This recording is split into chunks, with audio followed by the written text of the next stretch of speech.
What we're doing here is reversing all of type 2 diabetes and all its downstream complications with fasting. It's very different than when someone simply cuts calories.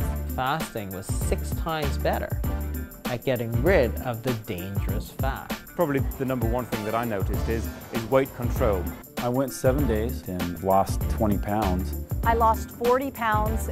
I never gained it back. I've lost close to 100 pounds and still counting. You actually can work out harder than you've ever done. I've always worked out on an empty stomach, in a fasted state.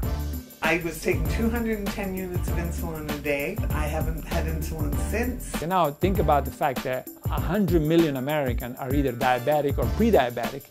They don't have this type 2 diabetes problem anymore. That's all they need to do. It saved my life. It's like better than medicine.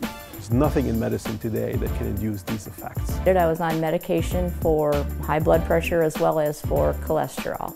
And 2 weeks later she came in and her blood pressure was normal. And I'm no longer taking a statin drug. So your fatty liver is completely reversed. Anti-inflammatory. A host of autoimmune diseases. And that was in 2010, and I haven't had a headache since. It's really not a medical condition because it's totally reversible.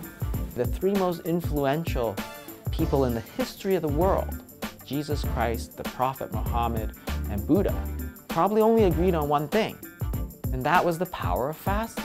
Fasting is an essential part of our Christian faith. Christ taught it by his own example. I need to tell everybody about the fasting. I need to tell everybody because I think it's going to save sanity. I think it's going to save lives. At least in my fasting cycles are as powerful as chemotherapy. Continued to see that lump diminish until now it's gone. No cancer.